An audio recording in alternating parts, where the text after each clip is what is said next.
नमस्कार दोस्तों, आप सभी का स्वागत है हमारे कुंभ राशि YouTube चैनल पर। तो दोस्तों, आप लोग कैसे हैं? माता रानी की कृपा से आप अच्छे स्वास्थ्य और मस्त होंगे। माता रानी की कृपा आप पर सदा बनी रहे। दोस्तों, तो चलिए आज की वीडियो शुरू करते हैं। दोस्तों, यह वीडियो आज एक कहानी के साथ शुरू करते हैं। चाहे कुंवारे मर जाना, लेकिन इन 3 लक्षणों वाली स्त्रियों से दूर ही रहना। इस वीडियो में हम आपके लिए लेकर के आए हैं एक ऐसी कहानी जिसमें आपको बताया जाएगा कि अपनी जिंदगी में कुंवारे मर जाना, लेकिन इन 3 लक्षण वाली स्त्रियों से हमेशा बच के रहना और इनसे कदापि विवाह मत करना। कभी जिंदगी में परेशान नहीं रहेंगे। मित्रों, यह कहानी आपको बहुत अच्छी जानकारी और सीख देकर जाएगी। तो चलिए मित्रों, आपका कीमती समय बर्बाद ना करते हुए अब सीधे कहानी पर ही पहुंचते हैं। दोस्तों, एक समय की बात है, किसी जंगल में तोता और मैना का जोड़ा एक वृक्ष की डाल पर बैठा हुआ था। तोता मैना से कहा कि है मैना रानी, आज का समय बहुत ही बदल चुका है। मैना कहने लगे, जी ऐसा क्या समय बदल चुका है? तब तोता कहता है कि है मैना रानी, समय इतना बदल गया है, उनकी आजकल की स्त्रियां और आजकल की लड़कियां बहुत ही स्वार्थी बन चुकी हैं। क्यों स्त्रियां अपने स्वार्थ के लिए कुछ भी करने के लिए तैयार हो जाती हैं। जो काम उन्हें कदापि नहीं करना चाहिए, वो स्वार्थ के प्रति गलतियां कर बैठती है। मैना कहती है कि प्रिया जी, मैं तुम्हारी बात से सहमत नहीं हूं। स्त्रियां कैसे स्वार्थी हो सकती हैं? आप हमारी नारी जाति की बुराई कर रहे हैं। तोता कहता है, नहीं मैं नानू, हमारी बात पर विश्वास करें। तब मैंने कहती, दिया नहीं स्वामी, मैं तुम्हारी बात पर विश्वास नहीं कर सकती हूं। तब तोता कहता है, ठीक है मैना, जब तुम्हें विश्वास नहीं है तो आइए हम आपके लिए एक कहानी सुनाते हैं, और इस कहानी को सुनने के साथ साथ तुमको यह विश्वास हो जाएगा कि तुम्हारी नारी जाति कितने स्वार्थी बन चुकी है और अपने स्वार्थ के लिए कितने गलत गलत काम करने के लिए तैयार हो जाती है। दोस्तों, तभी मैंने कहती है, ठीक है स्वामी, पहले आप बहुत कहानी सुनाई है और सिद्ध करके बताइए कि हमारी नारी जाति स्वार्थी है या नहीं है। दोस्तों, तब वह तोता अपने मैना रानी को वह कहानी सुनाता है। तोता कहना है, ही मैना, एक समय की बात है, किसी नगर में 3 दोस्त रहते थे। एक राजा का लड़का था, और जो राजकुमार था, एक बढ़िया का लड़का था और एक साहूकार का लड़का था। 3 से 3 में बहुत गहरी दोस्ती थी, क्योंकि वह तीनों साथ साथ पढ़े थे और साथ ही साथ बड़े भी हुए थे। राजा का जो लड़का था, जो राजकुमार था, उसकी शादी भी हो चुकी थी। मित्रों, एक दिन के बाद है, तीनों दोस्त राजा के बगीचे में टहल रहे थे। तो राजकुमार, जो राजा का लड़का था, वह अपने दोस्तों से कहता है, भाई कल्चर उल्टे हैं, और अपनी पत्नी को उसके मायके से बुला कर के लिए आते हैं, क्योंकि बहुत दिन हो चुके हैं और हमें अपनी पत्नी की बहुत याद आ रही है। इसीलिए कल ससुराल में चलते हैं और 2 हमारे साथ चलो और हम अपनी पत्नी को बुला लाएं। तब इन दोनों दोस्तों ने कहा, जो साहूकार का लड़का था और बढ़िया का लड़का था, इन दोनों ने बोला, भाई तुम तो अपने ससुराल में पहुंच जाओगे और ससुराल में ससुर जी के महल में आराम से सो जाओगे, लेकिन हम कहां जाएंगे? तब राजकुमार कहता है, मेरे भाई डुबोई सराय देख लेना, और एक रात की ही तो बात है, रात सराय में दान लेना, और सुबह मैं अपनी पत्नी को लेकर के आ जाऊंगा और आराम से घर के लिए निकल चलेंगे। दोस्तों, राजकुमार के बात को सुनकर कि दोनों दोस्त, साहूकार का लड़का और बढ़िया का लड़का जोधा, वहां 2 मत हो जाता है। लेकिन बढ़िया का लड़का जो था, वह बहुत ही चालाक और चतुर था, और जो राजा का लड़का, राजकुमार और साहूकार का बेटा बिल्कुल भूले और नादान थे। दोस्तों, दोनों दोस्त जब सहमत हो गए तो दूसरा दिन होता है, और दोनों दोस्त अपने दोस्त राजकुमार के साथ में वहां से चल देते हैं, और चलते चलते 3 दिन इनके रास्ते में लग गए। और 3 दिन के बाद में राजकुमार अपने ससुराल के पास में जब पहुंचता है, उस नगर के पास में जब पहुंचता है, तो राजकुमार अपने दोनों दोस्तों से कहता है, मेरे भाई यहाँ कोई सराय देख लेना, और रानू सराय में काट लेना, और मैं ससुराल ज्यादा हूँ, सुबह जल्दी आ जाऊंगा। तोता कहता है, मैं मैना राजकुमार। इतना कहने के बाद अपने ससुराल के लिए चला जाता है, और इधर साहूकार का लड़का और बढ़िया का लड़का सराय की तलाश में निकल जाते हैं। ढूंढते ढूंढते उनको एक सराय दिखाई देती है, और सराय के जब समीप पहुंचते हैं तो उन्होंने देखा कि यहाँ खाने पीने की भी व्यवस्था सही है और रोकने की भी व्यवस्था सही नजर आ रही है। दोस्तों, सराय के दरवाजे पर जब वे पहुंचे तो वहां उन्होंने एक बुढ़िया को देखा। उस बुढ़िया के पास में जाकर कहने लगा, है माता, हमें सराय में रात व्यतीत करने के लिए आए हैं और सुबह चले जाएंगे। हमारे लिए सराय में जगह दे दो जो हम रात सही से काट सके।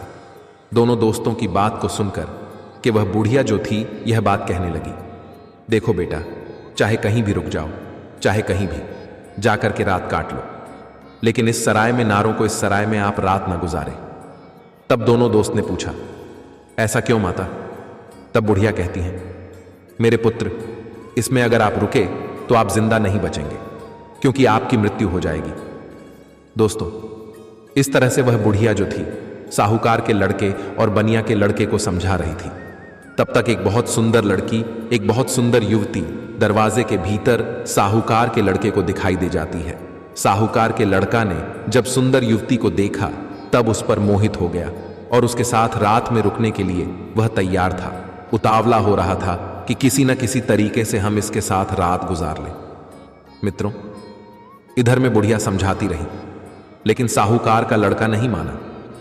साहूकार का लड़का जो था वह अपने दोस्त से कहता हुआ चला गया कि दोस्त, तुझे कहीं जगह मिल जाए तो दूर रोक लेना, पर हम तो इसके साथ में ही रुकेंगे दोस्तों। इतना कहने के बाद में वह साहूकार का लड़का जोधा उस सुंदर युवती के साथ में रोकने के लिए वह अंदर चला गया। और जो सराय में एक हॉल टाइप गरुड़ यानी हॉल जैसा एक कमरा था, वह बहुत गहरा और लंबा था। उसमें बहुत सुंदर युवती के साथ में साहूकार का बेटा जाना जाता है। दोस्तों, इधर रात हो चुकी थी और सोने का भी वक्त कुछ समय में होने वाला था। दोस्तों, तोता मैना से कहता है, इधर साहूकार का लड़का उस सुंदर युवती के साथ में सराय के अंदर चला गया, लेकिन बनिया का लड़का बाहर रह गया, जो बहुत ही चालाक चतुर था और समझदार था। बनिया का लड़का ने उसे रोका भी, लेकिन वो नहीं माना। अब दोस्तों, बनिया का लड़का जो था वह बुढ़िया के पास फिर से पहुंचता है और कहता है, ये बूढ़ी माता, मैं आपकी बात को समझा नहीं। आपने कहा कि सराय में जो रुकेगा उसकी मृत्यु हो जाएगी और वह सुबह लौटकर नहीं आएगा। इसका क्या कारण है? बताएं, आने की कृपा करें मित्रों। तब वह बुढ़िया कहती है, बेटा, तुम उसे रोक रहे थे, लेकिन तुम्हारा दोस्त नहीं माना। मुझे डर है कि वह सुबह आपको जिंदा नहीं मिलेगा। बनिया का लड़का कहने लगा, वहीं तो मैं आपसे जानना चाहता हूं। मादा, बात क्या है? खुल करके बताओ। तब बुढ़िया ने कहा, बेटा, ये जो सुंदर युवती आपके दोस्त ने देखी, जिसके साथ में वह अंदर चला गया, ये सुंदर युवती जो है या एक वैश्य है और नागिन है। यहाँ रात में अपना रूख बदल लेती है और जिसके साथ ये रात में रुकती है उसी को डस लेती है और उसको मार देती है। इसीलिए हमको डर है, क्योंकि जो भी गया वो जिंदा लौट कर नहीं आया। तोता मैना से कहता है, बनिया का लड़का यह सुनकर के घबरा गया और कहने लगा, ही बूढ़ी माता, हमें कोई रास्ता बताओ जिससे हम अपने दोस्त की जान बचा सके। तो बुढ़िया कहती है कि बेटा, मैं तुम्हें एक तलवार देती हूं और अगर तुम उस नागिन का वध कर सको तभी तुम्हारा दोस्त बच पाएगा। बनिया का लड़का समझदार और चतुर था, वहां तैयार हो गया और कहने लगा, मादा, लाइए तलवार, मैं अपने दोस्त का जान दूर बचाऊंगा, चाहे हमारी जान ही क्यों न चली जाए। मित्रों, बढ़िया के लड़के को तलवार दे दी है और वह चुपके से सराय के अंदर घुस जाता है और जहां उसका दोस्त साहूकार का बेटा उस वैश्य के साथ में लेटा हुआ था, वहीं पास में एक कोने में जाकर के बैठ जाता है और इंतजार करने लगता है कि कब यह नागिन का रूप धारण करे और हम इसको मारे। दोस्तों, आधी रात का समय होने वाला था और तभी वह सुंदर युवती जो नागिन थी वह अपना रूप बदल दी है और जैसे ही साहूकार के लड़के को काटने वाली होती है तो उसका दोस्त बनिया तलवार लिए तो बैठा ही था, एकदम से उसमें तलवार चलाई और उस नागिन का वध कर दिया और वह सुंदर युवती मर गई। दोस्तों, अगर तुम में से कोई श्री राम जी को मानता है, तो अगर सच में ही श्री राम जी के भक्त हैं, तो आप इस वीडियो को लाइक कर नीचे कमेंट बॉक्स में एक बार जायजा श्री राम लिख देना है। श्री राम जी, जो भी भक्त कमेंट बॉक्स में जय जय श्री राम लिखता है तो उसके मन में जो भी मनोकामना है वो पूरी कर देना। दोस्तों, ये कहानी को आगे बढ़ाते हैं। दोस्तों, इस तरीके से उसने अपने दोस्त की जान बचाई और उस मरी हुई नागिन को पलंग के नीचे रख दिया एवं छिपा दिया। दोस्तों, तब तोता मैना से कहता है, वह बनिया का लड़का जो था, इतना काम करने के बाद, अपने दोस्त की जान बचाने के बाद सराय से बाहर निकल आता है और जब बाहर निकल आया तो उसने क्या देखा कि एक सुंदर स्त्री जो है वह जंगल की तरफ जा रही है। उसने देखा और विचार किया कि यह सुंदर स्त्री जंगल में इतनी रात में कहां जा रही है। हमें देखना चाहिए, इसके पीछे पीछे जाना चाहिए और यह जानकारी लेना चाहिए कि यह जा कहां रहे हैं। पीलिया का लड़का जिसके हाथ में तलवार था, जिसने नागिन का वध किया था, वह उस सुंदर स्त्री के पीछे चल देता है और वह बनिया का लड़का सोचता जा रहा है कि देखें यह कहां जा रही वह स्त्री चलती चली गई। और जंगल में एक साधु का आश्रम था और वह स्त्री साधु के आश्रम पर पहुंच गई और जाकर कि उसने साधु से मुलाकात की और वह सारा नजारा बनिया का लड़का दूर से ही देख रहा था। जब उसका जाने का समय हुआ तो साधु से मिलने के बाद फिर वह सुंदर स्त्री हाथ जोड़ करके कहने लगी, आज आपसे मेरी आखिरी मुलाकात है। साधु कहने लगा, वो क्यों? तो वह सुंदर स्त्री जवाब देती है, हमारे पति हमें लेने के लिए आए हैं और अभी हमारे घर पर ठहरे हुए हैं। कल मैं अपने पति के साथ ससुराल चली जाऊंगी। आज के बाद फिर मैं आपसे मिलने के लिए नहीं आ पाऊंगी। तब वह साधु कहने लगा, रोजाना तो हमारे पास आती थी, लेकिन अब हमें धोखा देकर के हो और कह रही हो कि अपने पति के साथ जा रही हो। तब बहुत सुंदर स्त्री जवाब दे दी है, मेरा पति मेरे घर पर ठहरा हुआ है और कल मैं ससुराल चली जाऊंगी। हमें माफ करना, अब मैं आज के बाद तुम्हारे पास मिलने नहीं आऊंगी। दोस्तों, उस सुंदर स्त्री के बात को सुनकर साधु को गुस्सा आ जाता है और साधु जो है गुस्सा में उसकी नाक काट देता है और जब उसकी नाक कट जाती है तो उसे पीड़ा होती है और वहां पीड़ा को सहन करती हुई चिल्लाती हुई अपने घर के लिए भाग खड़ी होती है। इधर दोस्तों पर बनिया का लड़का सारी बातें सुन रहा था और यह नजारा देख रहा था। उस बनिया के लड़का को बहुत गुस्सा आ गया और उसने गुस्से में साधु को मार दिया, उसकी हत्या कर दी और उसको मार करके वहां से तुरंत वे चल देता है और आगे चल करके एक मंदिर था और उसी मंदिर में जाकर के छिपकर भीतर गया और वह सोचता है कि हे प्रभु, इस दुनिया में हो क्या रहा है। अब इधर जो वहां बनिया का लड़का मंदिर के अंदर बेचारा चुपचाप बैठा हुआ था। फिर वहां पर कोई चोर आते हैं और चोर मंदिर के बाहर से हाथ जोड़ करके कहता है, हे देवी, हम चोरी करने के लिए जा रहे हैं और अगर यह हमारी चोरी आसानी से हो जाए और हम न पकड़े गए दुग्गल, हम तुम्हारे पास तुम्हारे लिए राजा की लड़की को लाएंगे और उसकी बलि चढ़ाएंगे। इतना कहने के बाद में वह जोर अपनी चोरी करने के लिए चले जाते हैं और जो अंदर बनिया का लड़का बैठा था, उसने जब चोरों की बात को सुना तो उसके पैरों तले जमीन खिसक गई और वह कहता है, या क्या है, यहां भी एक हत्या होने वाली है। हे प्रभु, यह हो क्या रहा है। दोस्तों, वो बनिया का लड़का विचार करता है, चाहे कुछ भी हो जाए लेकिन मैं राजा की लड़की की हत्या नहीं होने दूंगा। यह सोचकर कि वह मंदिर में बैठा रहा। इधर दोस्तों क्या हुआ कि वह स्त्री जो थी, जिसकी नाक साधु ने गाती थी, वह अपने घर पर पहुंची और उसने रोना धोना बंद किया। बाकी पीड़ा तो सता रही थी। उसने विचार किया, अगर सुबह लोग हमको देखेंगे तो पता नहीं न जाने मेरे बारे में क्या कहेंगे। हमें शर्म से अपना सर नीचा चुकाना पड़ेगा। क्यों ना हम अपने पति को हंसा दें और यह कह दे कि हमारे पति ने मेरी नाक काट ली।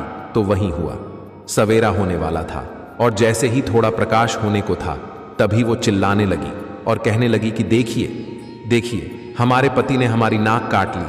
दोस्तों, घर वाले जो थे वो एकदम से भाग करके आते हैं और उसके पति को बंदी बना लेते हैं। जो राजकुमार था, जो राजा का लड़का था, उसको पकड़ लेते हैं और पकड़ करके वहां से राजा के सामने पेश कर देते हैं। राजा वह सारा वृतांत जान करके उसको जेल में डाल देता है। तब तोता मैना से कहता है, मैना रानी, अब आगे सुनिए क्या हुआ। इधर पूरा दिन व्यतीत हो गया। उसका दोस्त जो बनिया था, उसने पूरा दिन इधर उधर बैठ करके काट लिया और जब रात हो गई तब उसी मंदिर में जाकर छिप करके बैठ गया, क्योंकि उसे मालूम था कि ये चोर राजा की लड़की को पकड़ करके जरूर लाएंगे, उसकी हत्या क्या जरूर करेंगे, लेकिन मैं उसकी हत्या नहीं होने दूंगा। जब रात हो गई तो मंदिर में जाकर के तलवार लेकर के छिपकर बैठ गया और इधर आधी रात जब होती है तभी वह चोर राजा के लड़की को पकड़ करके लाते हैं। बार मंदिर के बाहर बैठ जाते हैं, कुछ देर बैठ करके बातें करते हैं और कहते हैं, देवी माँ ने हमारी बातें सुन ली हैं, कितनी बढ़िया हमें चोरी करवा दी, पकड़े भी नहीं गए और बहुत मालदार भी बन जाएंगे क्योंकि हमने बहुत मान लूटा है। इस तरीके के बाद है। कुछ देर करते रहे, फिर उनमें से एक बोला, देख भाई, अब उस लड़की को जल्दी ले जाएं और देवी माँ के सामने उसका से काट देना और उसकी बलि चढ़ा देना। तो दोस्तों, उन चेहरों में से एक चोर जो था वह राजा के लड़की को पकड़ कर के अंदर मंदिर में प्रवेश करता है और देवी मां की जहां पर मूर्ति थी वहां पर ले जाता है और उस लड़की का सिर काटने के लिए जैसे ही वह चोर ज्यादा है तो बनिया का लड़का तो वहां तैयार ही बैठा हुआ था, उसने उसको भी मार दिया। कहने का मतलब यहां है कि इसी तरीके से उस बनिया के लड़के ने जितने भी जोड़ थे सारे चोरों को मार दिया और उस राजा की लड़की की रक्षा की। जब सारे चोरों को मार देता है तब वह लड़की निर्भय हो जाती है और उसके बाद में वह बनिया का लड़का राजा की लड़की से कहता है कि चलो हम तुम्हारे घर तक तुम्हें छोड़ देते हैं। दोस्तों, राजा की लड़की घबराई हुई थी, उस बनिया के लड़के के साथ में चल देती है और इधर राजा की जो लड़की थी वह बनिया के लड़के से प्रेम करने लगी और कहने लगी कि हम तुमसे विवाह करना चाहते हैं। दोस्तों, बातों ही बातों में वो लोग राजा के घर तक पहुंच गया और घर के दरवाजे पर जैसे ही पहुंचा तो बनिया का लड़का ने मना कर दिया, नहीं, मैंने तुम्हारी रक्षा की है, इसका मतलब यह नहीं है कि मैं तुमसे विवाह करूं, मैं ऐसा कदापि नहीं कर सकता। राजा की लड़की को गुस्सा आ गया और कहने लगी, अगर हमारे साथ शादी नहीं करेंगे तो मैं आपको जेल में डलवा दूंगी। बनिया का लड़का कहने लगा, जैसी आपकी मर्जी, लेकिन मैं शादी नहीं करूंगा। दोस्तों, तभी राजा की लड़की दरवाजे पर चिल्लाती है और कहती है, बचाओ, हमको पकड़ करके ले जाना चाहता था और यह हमारी इज्जत लूटना चाहता था। दोस्तों, राजा की लड़की को चिल्लाते हुए सैनिकों ने देखा तो सैनिकों ने भाग करके उस बनिया के लड़के को पकड़ लिया और राजा के सामने पेश कर दिया और कहा कि राजा साहब, यह तुम्हारी लड़की की इज्जत लूटना चाहता था कि आपकी लड़की को पकड़ करके ले जाना चाहता था। वह तो आपकी लड़की चिल्लाने लगी इसलिए मैंने बचा लिया। अगर वो नहीं चिल्ला पाती तो यह आपके लड़की की इज्जत के साथ खिलवाड़ कर देता। दोस्तों, यह सुनने के बाद राजा को क्रोध आ गया और उसने पकड़ करके उस बल के लड़के को जेल में डाल दिया जहां उसके दोनों दोस्त भी मौजूद थे। जो साहूकार का लड़का था और राजा का लड़का था, वो दोस्त भी उसे मिल गए।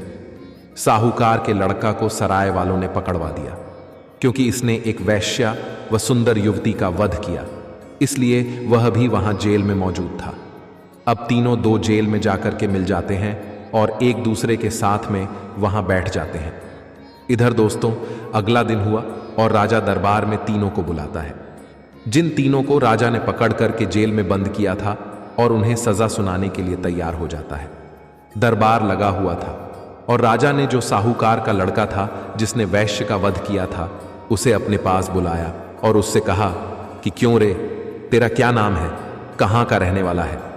तब वह लड़का कहने लगा कि मैं साहूकार का बेटा हूं। राजा कहने लगा, यह बता तूने वैश्य का वध क्यों, क्या उसे क्यों मारा। अब दोस्तों, उस साहूकार के लड़का को कुछ मालूम ही नहीं था जो वह राजा को बता सकता। उसे नहीं मालूम था कि वैश्य का वध किसने किया। वैश्य का वर्ग साहूकार के लड़का ने किया नहीं था। जो उसे मालूम होता, राजा ने फिर पूछा, चुपचाप क्यों है, बता दें कि तूने उस वैश्य का वध क्यों किया। दोस्तों, तब वहां साहूकार का लड़का तो नहीं बोल पाया, लेकिन जो बनिया का लड़का था वह कहने लगा, महाराज क्षमा चाहता हूं, जो बीच में हमको बोलना पड़ रहा है, इसे कुछ मालूम नहीं है, इसने वैश्य का वध नहीं किया क्योंकि वैश्य का वध मैंने किया है। राजा कहने लगा, तो बता तूने क्या किया, बात क्या है। तब दोस्तों, वो बनिया का लड़का कहता है, हे महाराज, हम अपने दोस्त के साथ में इसी साहूकार के लड़का के साथ में सराय में रोकने के लिए एक रात गुजारने के लिए गए थे और एक बूढ़ी मां ने मना किया था कि इसके अंदर नहीं रुको क्योंकि जो रुकेगा वह सुबह जिंदा नहीं बचेगा।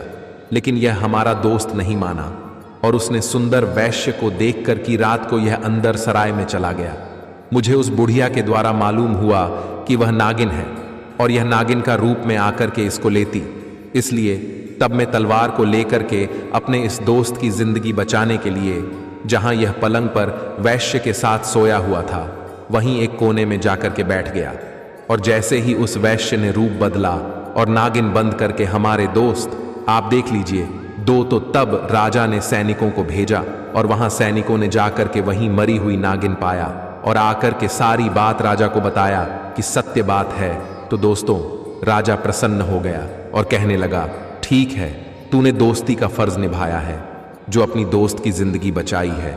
दोस्तों, राजा साहूकार के लड़का को छोड़ देता है। उसके बाद में राजा जो था वो राजकुमार यानी कि जो राजा का लड़का राजकुमार जो था उसको बुलाता है और उससे पूछता है कि दो बता कि तूने अपनी पत्नी के नाम क्यों काटा। अब दोस्तों उसको भी नहीं मालूम था न किसने गाती है, वह भी चुपचाप खड़ा था। राजा ने फिर 2 बार पूछा कि बोल क्यों नहीं रहा है, कि तूने अपनी पत्नी के नाम क्यों काटा। तब दोस्तों वह बनिया का लड़का फिर से हाथ जोड़ करके कहने लगा कि आज जमा करें। इसको भी नहीं मालूम इसने अपनी पत्नी की नाक नहीं काटी है, न किसने गाती है। वह सारा वृत्तांत मैं आपको सुनाता हूं। तब उस बनिया के लड़के ने राजा को बताया कि यह लड़की साधु से प्रेम करती है।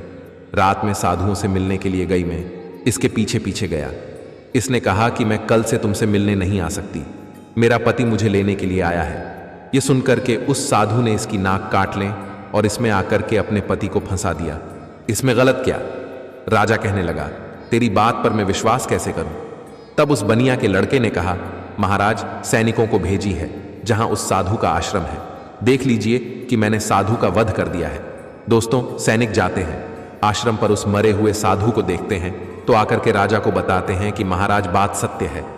दोस्तों तब वह राजा उस राजकुमार को भी छोड़ देता है, वह भी बचाता है। दोस्तों फिर तोता कहता है कि है मैना अब बारी उसी बनिया के लड़का की जिसने राजा के सामने अपने दोस्तों की जिंदगी बचाई। राजा उस बनिया के लड़का से बोलता है कि दो ने तो अपने दोस्त को बचा लिया, लेकिन अब तू बता कि दो हमारी लड़की को पकड़ करके क्यों ले जाना चाहता था, इसके साथ में दुर्ग व्यवहार करना क्यों चाहता था, इसकी इज्जत से खिलवाड़ करना चाहता था, अब दूर नहीं बचेगा। दोस्तों तब वह बनिया का लड़का कहता है कि महाराज क्षमा करें, यह आपकी लड़की जो है ना, इसने हमें गलत फंसाया है। आपकी लड़की की बलि चढ़ाने के लिए कुछ चोर इसको पकड़ कर के लिए गए थे, मैं उसी मंदिर में था, मेरे हाथ में तलवार थी क्योंकि मैं साधु को मार करके आया, और आपकी लड़की को मारने के लिए जैसे ही एक चोर अंदर मंदिर में आता है मैंने उसको मार दिया, दूसरा आता है उसको भी दिया, इसी तरीके से जितने भी जोड़ थे मैंने सबको मार दिया और सभी मंदिर में ही पड़े हुए हैं। अगर विश्वास नहीं है तो सैनिकों को भी करके देख लीजिए। दोस्तों वहीं वह सैनिक जाते हैं, मंदिर के पास में मंदिर में जाकर के देखते हैं तो उन चोरों की लाशें पड़ी हुई थी। तो सैनिकों ने आकर के सारी बात राजा से कहा, महाराज बात सत्य है, आपकी लड़की की रक्षा इसने की है, इसमें इज्जत से खिलवाड़ नहीं किया और न ही इज्जत लूटने की कोशिश की है। वह बनिया का लड़का कहता है, हाँ राजा साहब, मैं आपकी लड़की को पकड़ करके क्यों ले जाऊंगा। और सुनिए महाराज, चोरों से बचा करके जवाब के लड़की को घर छोड़ने के लिए आ रहा था, तब आपकी लड़की हम पर मोहित हो गई थी, हमसे प्रेम करने लगी और विवाह करने की जिद करने लगी। मैंने कहा मैं ऐसा कदापि नहीं कर सकता, मैंने जिस लड़की की रक्षा की है और उसके बदले में मैं उससे विवाह कर उसकी इज्जत से खिलवाड़ कर, वह ऐसा मैं नहीं कर सकता। मैंने उसे मना किया तो उसने कहा, अगर तुम हमसे विवाह नहीं करोगे तो हम अपने पिता से कहकर तुम्हें जेल में डलवा देंगे, और उसने वही किया। बनिया के लड़के के बात को सुनकर के राजा जो था उसका चेहरा शर्म से नीचे झुक जाता है, और तब उसने बनिया के लड़के को आजाद कर दिया और माफी मांगी कि जाओ बेटा तुम आजाद, वो तुम्हारी गलती नहीं है। इस तरीके से वहां बनिया का लड़का जोधा अपने दोनों दोस्तों को बचा लेता है और खुद भी बच जाता है, और तीनों दोस्त हंसते हंसते अपने नगर में चले आते हैं और आराम से फिर वही रहने लगते हैं। तो दोस्तों अब वह तोता कहता है कि है मैंने देख लिया। इस तरीके से नारी जाति स्वार्थी बन चुकी है और अपने स्वार्थ के लिए गलत से गलत काम के लिए तैयार हो जाती है।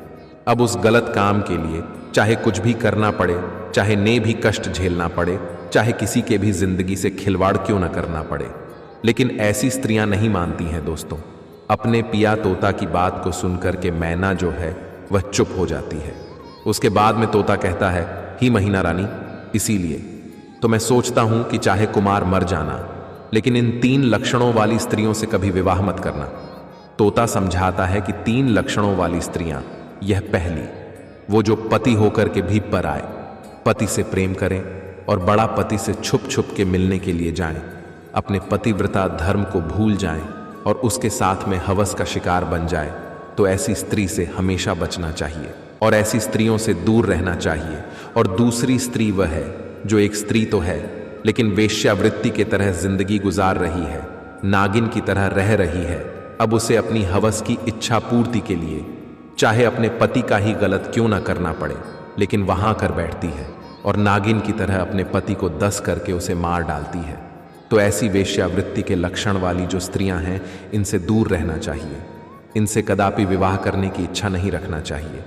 दोस्तों, फिर तोता बोला है मैना, तीसरी स्त्री वो है जिसकी जान अगर कोई बच जाए और अगर वह मरने के लिए जा रही हो और उसकी अगर कोई जान बचा लें और ऐसे में वे मददगार को ही झूठा फंसा दें और उसी मददगार से विवाह की इच्छा करें, उसी से दुर्व्यवहार करने की इच्छा करें और फिर उसको झूठा फंसा करके उसको मरवा डालें या उसे जेल में बंद करवाएं दें या उसे सजा दिलवा दें, तो ऐसी स्त्रियों से भी हमेशा बचकर रहना चाहिए।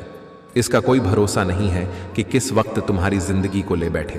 तो दोस्तों, मेरे कहने का तात्पर्य यह है कि यह कहानी हमें यही सिखाती है कि चाहे जीवन में कुंवारे मर जाना, लेकिन इन 3 लक्षणों वाली लड़कियों से हमेशा दूर रहना, इनसे बचकर के रहना। कभी जिंदगी में फंसे होगी नहीं और कभी जिंदगी में दुखी नहीं रहोगे और तुम्हें कभी भी जिंदगी में रोना भी नहीं पड़ेगा और पछताना भी नहीं पड़ेगा।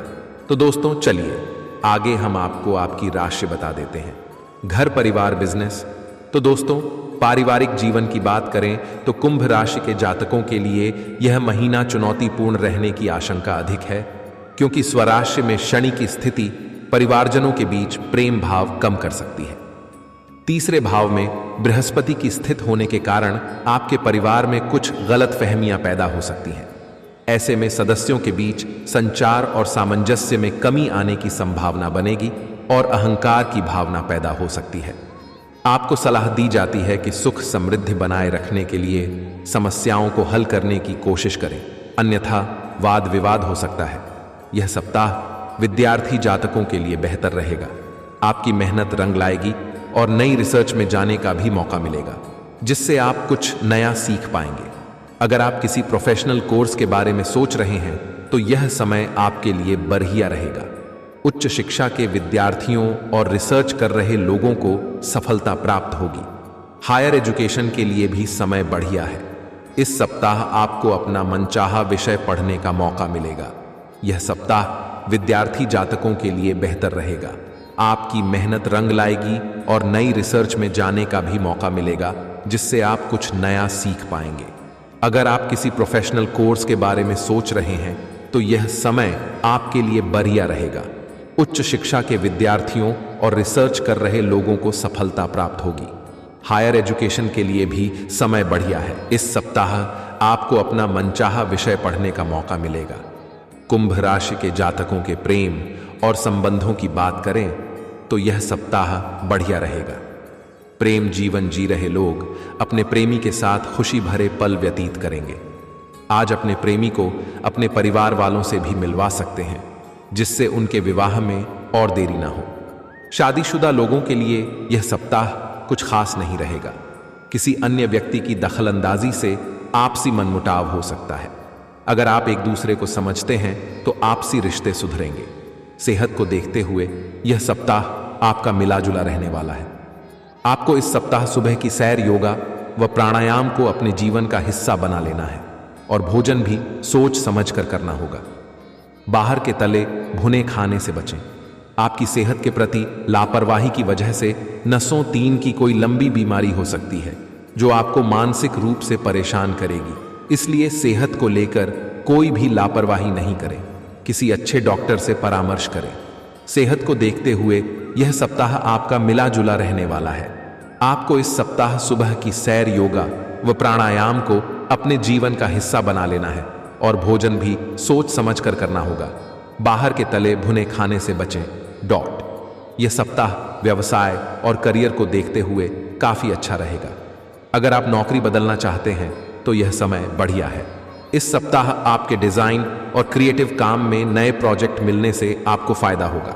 व्यापार करने वाले लोगों के कार्य में अधिक मेहनत होगी, तभी मनचाहा परिणाम मिलेगा। नौकरी कर रहे लोगों के लिए यह सप्ताह बेहतर रहने वाला है और नई नौकरी के लिए भी समय सकारात्मक रहेगा। यह सप्ताह विद्यार्थी जातकों के लिए बेहतर रहेगा। आपकी मेहनत रंग लाएगी और नई रिसर्च में जाने का भी मौका मिलेगा, जिससे आप कुछ नया सीख पाएंगे। अगर आप किसी प्रोफेशनल कोर्स के बारे में सोच रहे हैं तो यह समय आपके लिए बढ़िया रहेगा। उच्च शिक्षा के विद्यार्थियों और रिसर्च कर रहे लोगों को सफलता प्राप्त होगी। हायर एजुकेशन के लिए भी समय बढ़िया है। इस सप्ताह आपको अपना मनचाहा विषय पढ़ने का मौका मिलेगा। आप अपने काम को बेहतर तरीके से करने और समय पर पूरा करने के लिए अपने अंदर एक अलग ऊर्जा और आत्मविश्वास देखेंगे। खास बात यह है कि आपके सपनों को पूरा करने के लिए हर छोटा बड़ा व्यक्ति आपकी मदद के लिए पहल करता नजर आएगा। ऑफिस में आपके वरिष्ठ आपके काम की तारीफ करेंगे। दौड़ इस सप्ताह कुंभ राशि वालों के सभी सोचे हुए काम समय पर मन मुताबिक तरीके से पूरे होंगे। सप्ताह के पूर्वार्ध में कार्य विशेष में मिलने वाली बड़ी सफलता से आपका मन प्रसन्न रहेगा। इस दौरान नौकरी पेशा लोगों को कार्यक्षेत्र में अनुकूलता बनी रहेगी। आप अपने महत्वपूर्ण कार्य दिन के पहले पक्ष में पूरा करने का प्रयास करें। दोपहर बाद परिस्थितियां कुछ प्रतिकूल भी हो सकती हैं। वाहन खराब होने से आपके दैनिक कार्यों में कुछ रुकावटें आएंगी। खर्च करते समय अपने बजट को नजरअंदाज करना उचित नहीं है। व्यावसायिक कार्य प्रणाली में दिक्कतें या समस्याएं आएंगी। इस समय घर की व्यवस्था में कुछ परिवर्तन या इंटीरियर में बदलाव करने की जरूरत है। किसी नए कार्य को शुरू करने के लिए समय अनुकूल नहीं है। नौकरी के लिए प्रयासरत लोगों को कोई सूचना मिलेगी। परिवार के साथ मनोरंजन और ऑनलाइन शॉपिंग में सुखद समय व्यतीत होगा। युवाओं की दोस्ती और अधिक गहरी होगी। ऐसे लोगों से मुलाकात होगी जो कि भविष्य में महत्वपूर्ण साबित होंगे।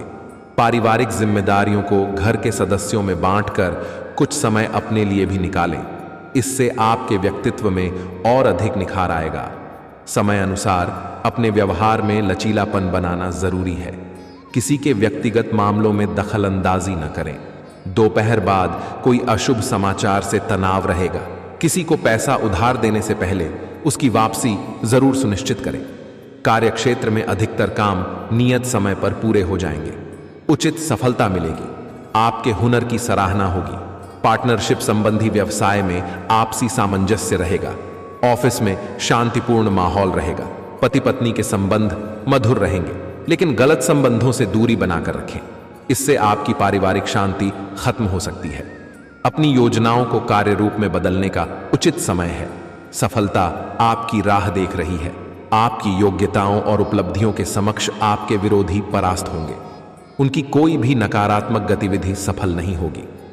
लापरवाही और आलस जैसी कमियों को दूर करने का प्रयास करें, वरना आपके कार्य बाधित होंगे। किसी भी काम को टालने की बजाय समय पर पूरा करें। इस समय विद्यार्थियों को अपनी पढ़ाई की ओर अधिक ध्यान देने की जरूरत है। कार्यक्षेत्र के साथ साथ मार्केटिंग और अपने संपर्क संबंध मजबूत करने में समय लगाए आर्थिक स्थिति मजबूत रहेगी। क्लाइंट के साथ मधुर व्यवहार और धैर्य बनाकर रखें। गुस्से की वजह से संबंध खराब हो सकते हैं। पारिवारिक सदस्यों के साथ समय व्यतीत करें। संबंधों को और अधिक खुशनुमा बनाएं। प्रेम संबंधों में भी नजदीकियां बनी रहेंगी। गले और छाती में कफ की वजह से परेशान रहेंगे। लापरवाही न बरतें और उचित इलाज लेना। दिन का आरंभ किसी सुखद अनुभव से होगा। आप खुद को संतुलित और व्यवस्थित करने के लिए कड़ी मेहनत करेंगे। काफी हद तक सफल भी होंगे। विवाह योग्य लोगों को इस समय विवाह प्रस्ताव मिलने की संभावना है। आय का कोई साधन पुनः शुरू होगा। मेहमानों की आवाजाही से समय खराब हो सकता है, जिससे परेशान रहेंगे। इस समय सामाजिक गतिविधियों से थोड़ा दूर ही रहे। दूसरों की समस्याओं में उलझने से आपका तनाव बढ़ेगा। व्यावसायिक मामलों में लाभदायक स्थितियां बनेंगी। नई संभावनाओं पर विचार विमर्श करना होगा। आपको अपनी मेहनत के उचित परिणाम हासिल होंगे। मीडिया जैसी गतिविधियों से दूर नौकरी में कुछ समस्याएं रहेंगी। पारिवारिक सदस्यों के साथ खुशनुमा समय व्यतीत होगा। विचारों का आदान प्रदान होगा। दोस्तों के साथ भी संबंध मधुर होंगे। पिछले कुछ समय से चल रहे तनाव से राहत मिलेगी और अपने कार्यों में भी ध्यान दे पाएंगे। सोसाइटी में या समाज गतिविधियों में आपका विशेष योगदान रहेगा। मान सम्मान बढ़ेगा। विद्यार्थियों के एडमिशन को लेकर चल रही समस्या का समाधान निकलेगा। कुछ समय आत्मचिंतन और मनन भी लगाए। इससे अपने अंदर चल रहे कई सवालों का जवाब भी मिलेगा। साथ ही अपने वरिष्ठ सदस्यों के मार्गदर्शन और सलाह को नजरअंदाज न करें। जिम्मेदारियां बनी रहेंगी। कार्यक्षेत्र की आंतरिक व्यवस्था में सुधार करने से स्थिति बेहतर होगी। व्यापार से संबंधित कार्यों का अधिक से अधिक प्रचार प्रसार करना जरूरी है। किसी अधिकारी से मन मुताबिक सहायता मिलेगी, लेकिन आय के साथ साथ खर्चे भी बढ़ेंगे। अपनी योग्यता और कार्यक्षमता पर विश्वास रखें और दिन की शुरुआत में ही अपनी दिनचर्या संबंधी रूपरेखा बना लें। इससे अस्त व्यस्त परिस्थितियां आपके पक्ष में हो जाएंगी। काफी समय से चल रही रुकावट भी आज दूर होगी। कभी कभी कुछ परिस्थितियों में बाधाएं भी आएंगी।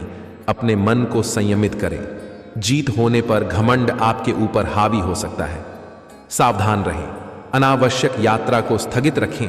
अपना पूरा ध्यान कार्यस्थल पर रखें। बाहरी गतिविधियों के लिए ग्रह स्थिति अनुकूल नहीं है। आज मार्केटिंग संबंधी सभी काम स्थगित रखना उचित रहेगा, क्योंकि कोई फायदा नहीं लग रहा है। पेपर वर्क संबंधी कार्य समय पर पूरे हो जाएंगे। किसी विपरीत लिंगी के मित्र से मुलाकात होने से मन प्रफुल्लित रहेगा। पुरानी खुशनुमा बातें भी ताजा होंगी। तनाव और थकान का असर आपकी कार्यक्षमता पर हो सकता है। कुछ समय मनोरंजन और परिवार के साथ व्यतीत करने से कुछ बेहतर महसूस करेंगे। तो दोस्तों, अगर आपको यह वीडियो थोड़ा भी पसंद आया हो तो लाइक एंड सब्सक्राइब जरूर करें। धन्यवाद।